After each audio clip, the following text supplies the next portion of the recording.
Warning: the Haze Nation may stimulate personal growth and prosperity. Participation is strongly advised. Well, on the show today, there's a verse that's been sitting with me for quite a while. It's 2 Timothy chapter 1, verse 7. God has not given us a spirit of fear, but of power and of love and of a sound mind. That's two spirits. That's it. Pick one. Today, I'm calling out the first one, the spirit of fear, and it wears a lot of masks. It looks like contempt for anybody who thinks different than you. Or it looks like doom scrolling, the same fear-based headlines over and over until your soul is worn thin. It also looks like denial, pretending a problem isn't there instead of dealing with it. It looks like giving up before you even started, then blaming the world for it. Sometimes it looks like, sitting behind a keyboard, mocking people who are out there actually building something. Or it looks like living off somebody else's labor and calling it a right. And finally, it looks like demanding your rights while trampling everybody else's. That is the fear spirit. Now, today, I'm going to show you the other one, power, love, and a sound mind, and exactly how you get there. All that and more, and it starts right now.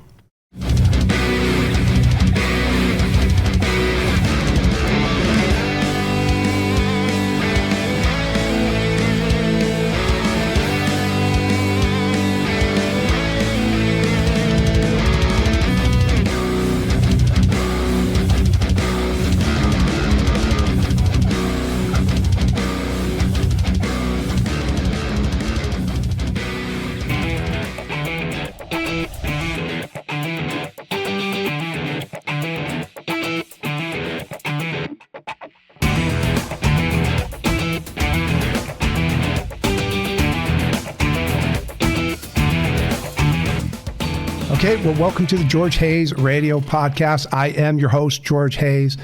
Hey, if you want to reach me directly, send me an email at georgehayes@usa.com. If you're watching on YouTube, leave me a comment below.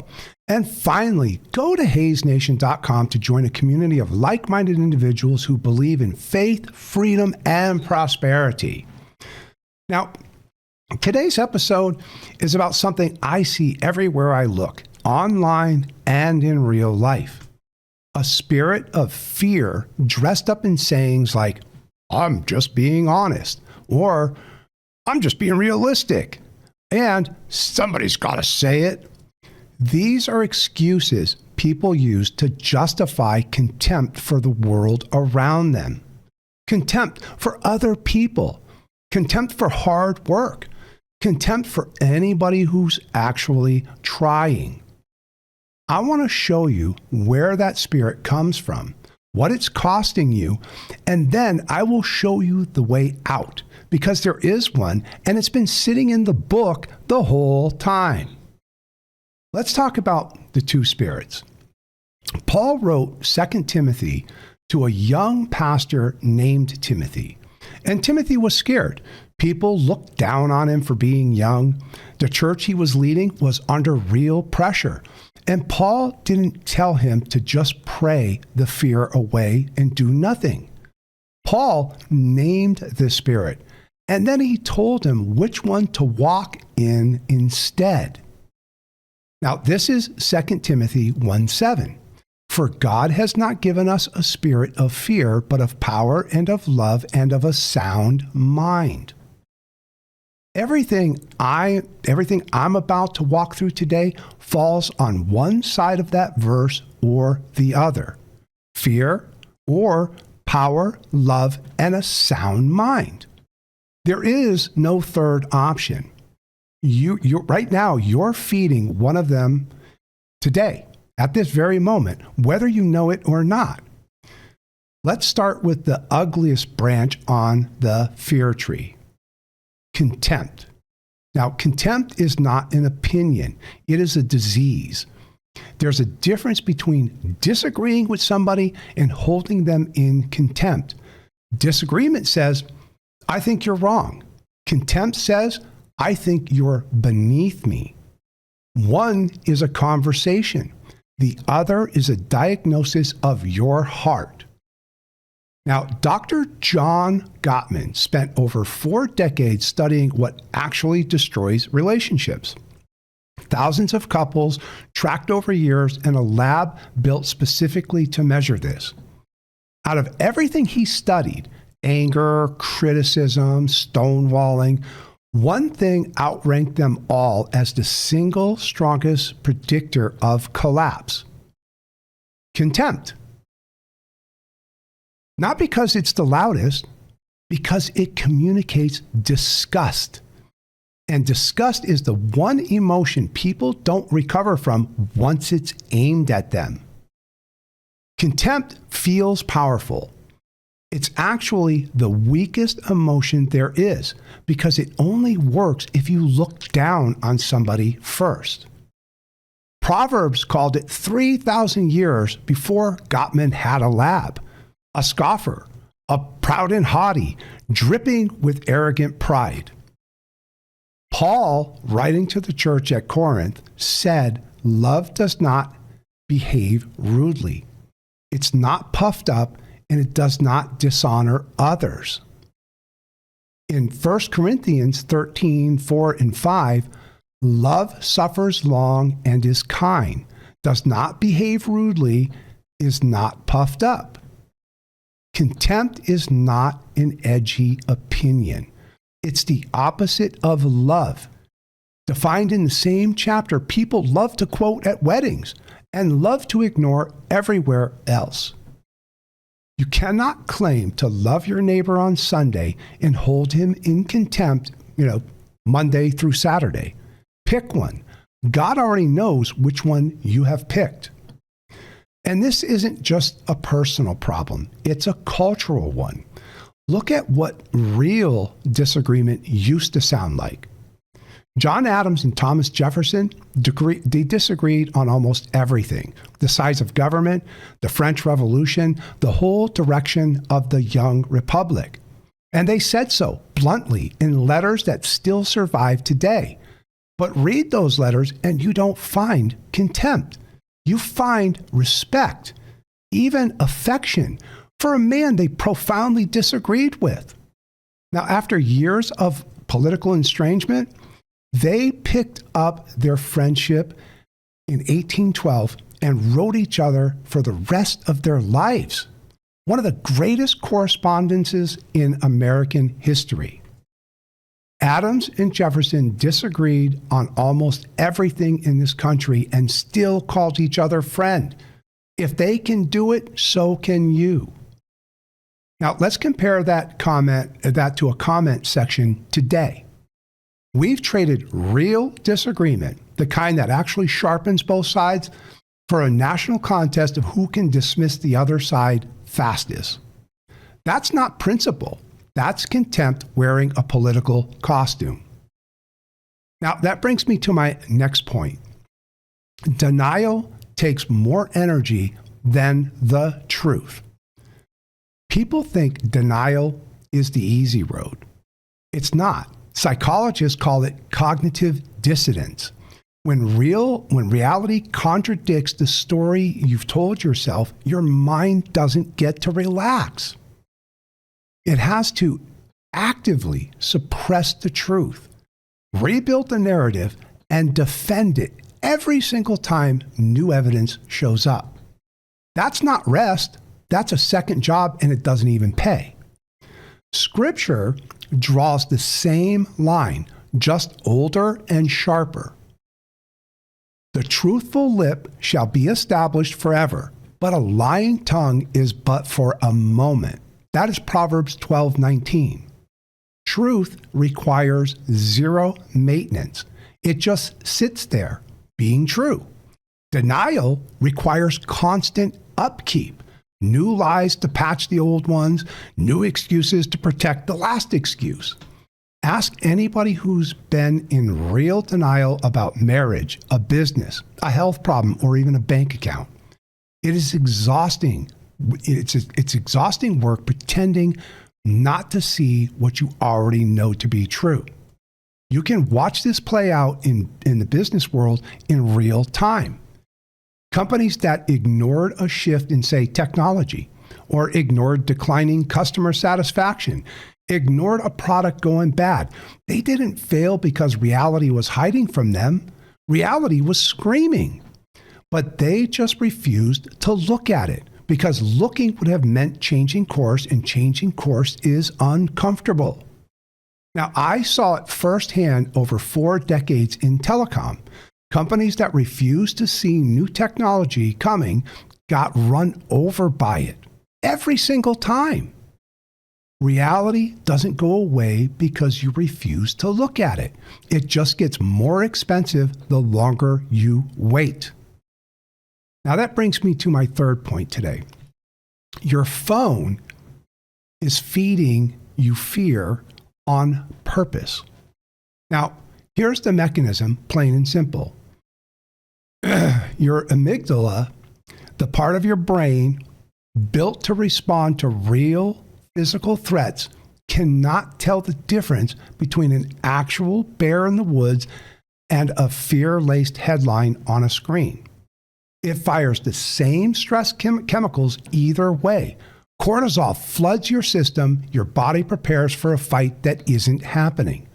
Now, do that 50 times a day, every day for years. That's what doomscrolling is. You're not staying informed. You are running a low-grade emergency response to a threat that was manufactured to keep you scrolling. Your phone is not a window to reality. It's a highlight reel of humanity's worst 5 minutes on a loop forever. Paul told Timothy the antidote 2,000 years before anybody had a phone. God has not given us a spirit of fear, but of power, love, and a sound mind. Yes, a sound mind. That's the phrase. A mind that isn't hijacked, isn't reactive, isn't led around by whatever manufactured Christ is trending this current hour. Paul gives us the filter in Philippians 4:8. Whatever things are true, whatever things are noble, whatever things are just, whatever things are pure, meditate on these things. That is a media diet, written before media existed. If it doesn't pass that filter, it doesn't get to live in your head rent-free. You don't need a news detox. You need a Philippians 4:8 filter.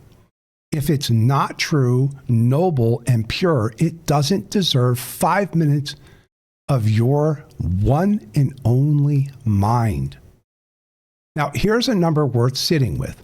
The average American now spends more than 2 hours a day on social media. That's close to a full month of their year. Every single year, staring at a feed engineered by some of the smartest software teams on the planet to keep them scrolling. And here's what those engineers know that most users don't. Outrage and fear get more engagement than good news ever will. A calm, true story doesn't spread. A frightening, exaggerated one does. And that's not by accident. That is the business model. Now, Isaiah 41:10 tells us, "Fear not, for I am with you. Be not dismayed, for I am your God." The algorithm isn't trying to inform you. It's trying to keep you afraid, because afraid people don't put the phone down. Okay, that brings me to my fourth point. A bitter spirit will make you sick. Solomon wrote this 3,000 years ago, and it still holds up against every study modern medicine has produced on chronic stress. Proverbs 17:22 says, "A merry heart does good, like medicine, but a broken spirit dries the bones." Chronic negativity keeps your body flooded with stress hormones. Over time, that kind of sustained stress is linked to inflammation, high blood pressure, and a weakened immune system. It is your physical body paying the actual physical price for a spirit that refuses to let go of bitterness. Solomon didn't need a lab. He just watched people long enough to see it play out. The Bible called it 3,000 years before medicine caught up. A bitter spirit doesn't just feel bad. It makes you sick. You are not just poisoning your Monday, you're poisoning your body. Now, modern research backs up what Solomon already knew. Peer-reviewed studies have linked chronic negative emotional states like hostility, cynicism, unresolved anger to higher rates of cardiovascular disease. Not a slight correlation, a serious one. Solomon said almost the same thing in different words 3,000 years before the first cardiologist ever picked up a stethoscope. Now, in Proverbs 14:30, a sound heart is life to the body, but envy is rottenness to the bones. Envy, bitterness, and contempt aren't just bad manners. Solomon calls it rot, active decay working on you from the inside, one grudge at a time. Now, here's where all four of these connect. Contempt, denial, doom scrolling, and bitterness are not four separate problems. They're one problem wearing four different masks. A spirit of fear, dressed up to look like honesty, realism, or just telling it like it is. It isn't honesty, it's a disease.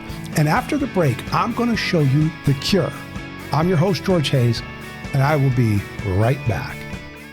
You're listening to the George Hayes Radio Podcast.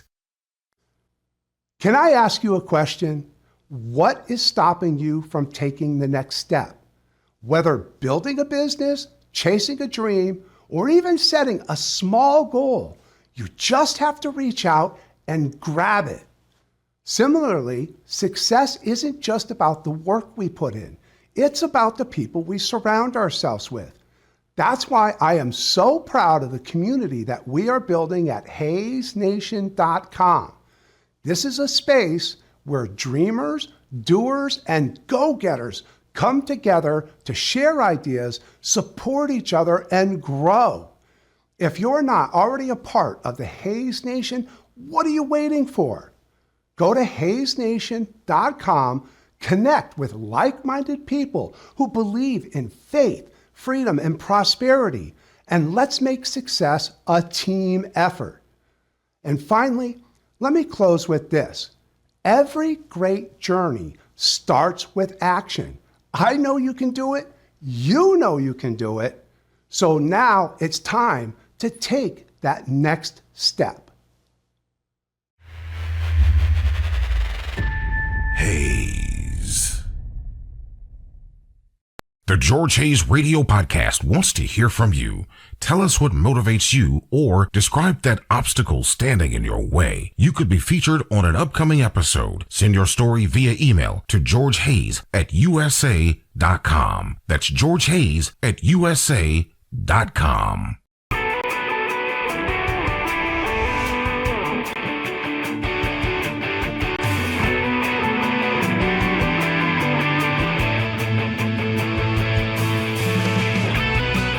Okay, well, welcome back to the show. Hey, if you want to reach out to me, it's georgehayes@usa.com, georgehayes@usa.com, and I want to hear your stories. And who knows, maybe I will feature you in an upcoming episode.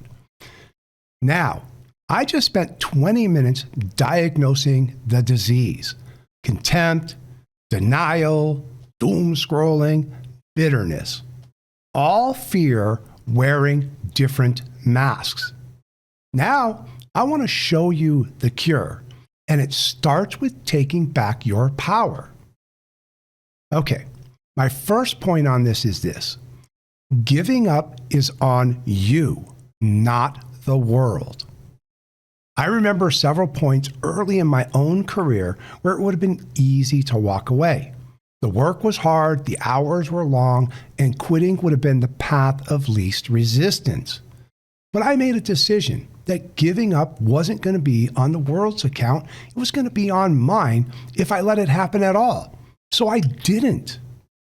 Now, in the Bible, James doesn't tell us trials are fun.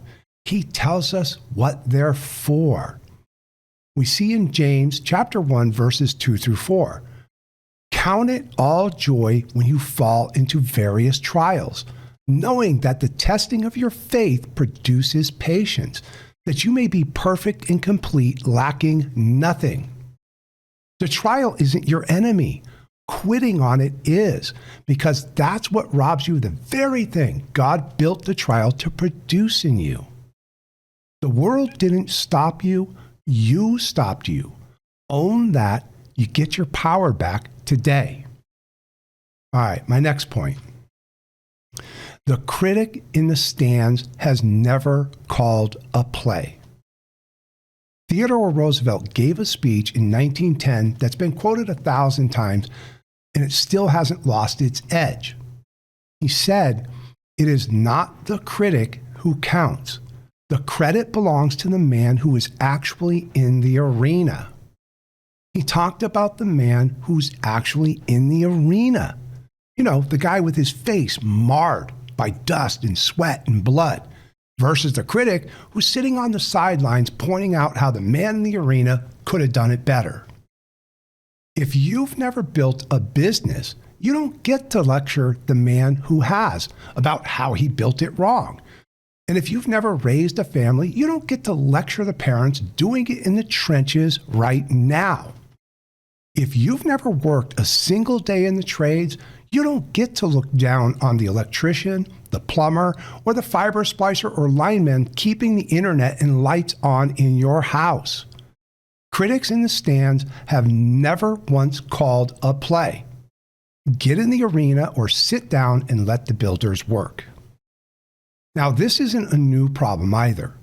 When Nehemiah led the effort to rebuild the walls of Jerusalem, two men named Sanballat and Tobiah mocked the builders every step of the way. In Nehemiah 4:3, even a fox going up on it would break down their stone wall. Now that's the original keyboard critic, mocking a real construction project from the safety of the sidelines, never once picking up a trowel. And you know what Nehemiah did about it? He posted guards, kept building, and finished the wall in 52 days. He didn't argue with the mockers, he just kept laying stone. Sanballat, he mocked the wall. Nehemiah, he finished it. The mockers are forgotten. The wall is in your Bible. All right, it brings me to my next point. Snarkiness doesn't pay your bills. 40 plus years in telecommunications, I started off as a cable installer, worked my way up to vice president, then ran my own fiber optic contracting company. I built things, real things, physical infrastructure that carries data to homes, schools, and businesses across this country to this day. Along the way, I ran into plenty of people who never built a single thing, but always had a mean comment teed up ready for everybody else who did. And here's the truth about that. A snarky comment online has never once put $1 in anyone's pocket. It's never laid a single foot of cable, or closed a single sale, or raised a family.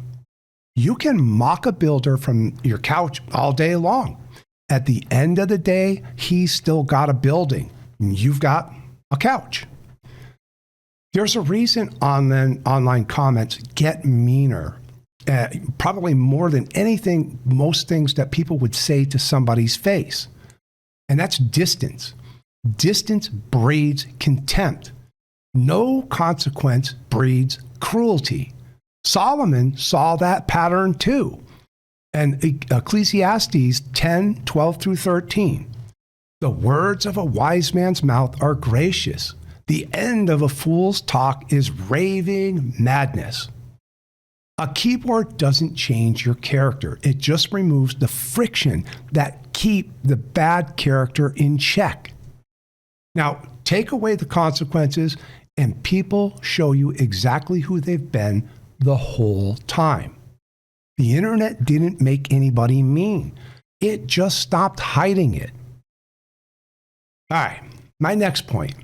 Work is the assignment, not the curse.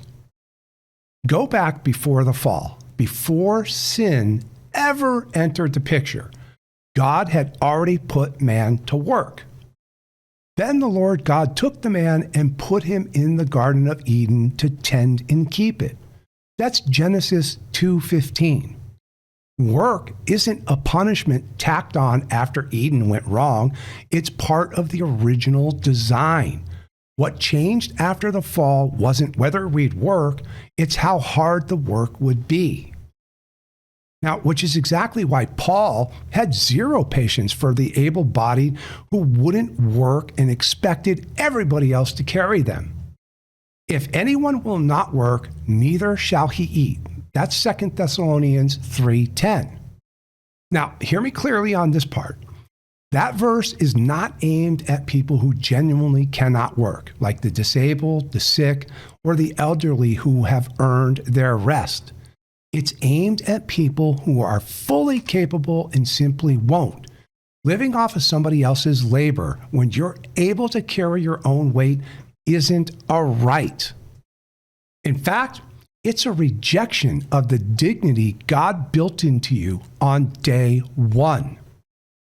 All right, let's look at Ruth, a widow, a foreigner, with every excuse in the book to sit back and let somebody else provide for her. Instead, Scripture tells us she went out and gleaned the fields herself, from morning until evening, to provide for herself and her mother-in-law. She didn't ask for a handout. She asked for the opportunity to work. And Boaz noticed her character before he noticed anything else about her. Proverbs 6:6 tells us, "Go to the ant, you sluggard. Consider her ways and be wise." Ruth had every excuse to sit back and wait for a handout. Excuses are optional. Character isn't. All right, this brings me to my next point. Your rights don't cancel mine. Now, this is the one that gets missed the most. The founders didn't believe in unlimited personal license. They believed in ordered liberty, freedom that works when it's paired with self-restraint. John Adams said it plainly to the Massachusetts militia in 1798. Our Constitution was made only for a moral and religious people. It is wholly inadequate to the government of any other. Cicero made the same distinction 2,000 years earlier.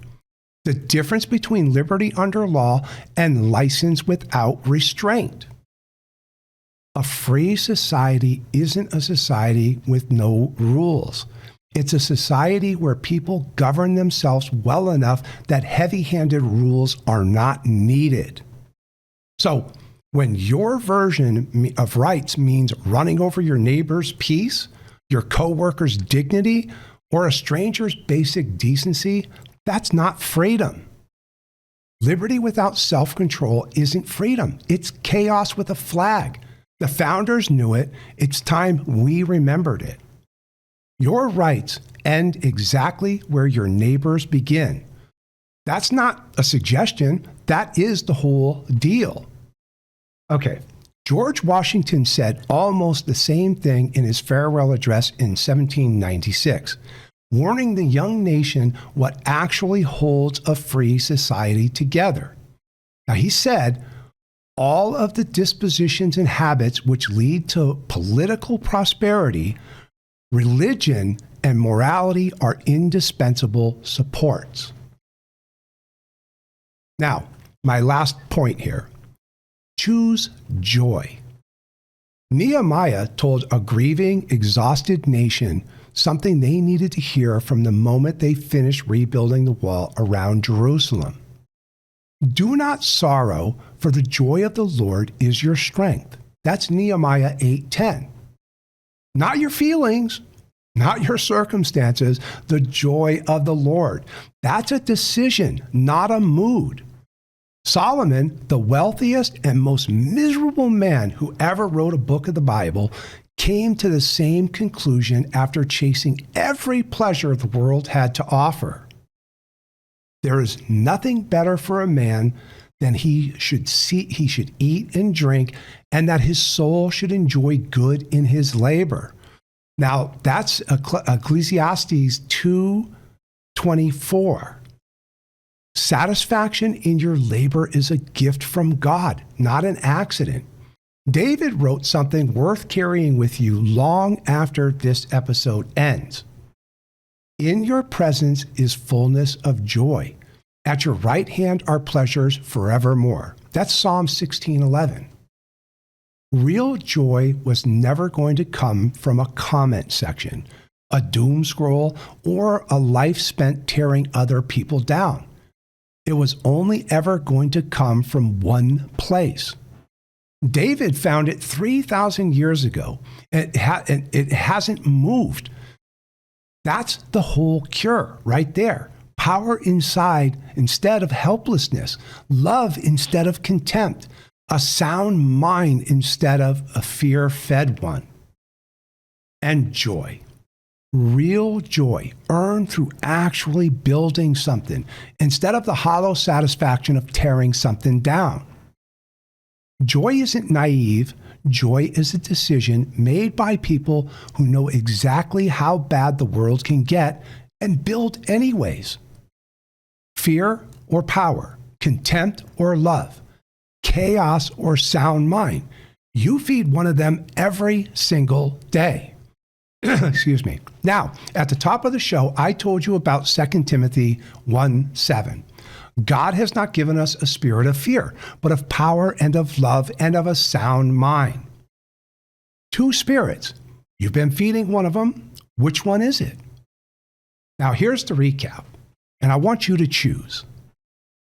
Contempt or love? Denial or truth? Doom scrolling or a sound mind? Giving up or getting in the arena? Mocking the builder or becoming one? Living off of others or carrying your own weight? Trampling others' rights or governing yourself? And finally, bitterness or joy? Okay, here's my challenge to you this week. Pick one, just one of those 10 points, and challenge and change the spirit you're feeding on. But just pick one. If you're tempted to give up on something, get back in the arena this week. And look, if you catch yourself doom scrolling, close the app and open Philippians 4:8. Use your filter.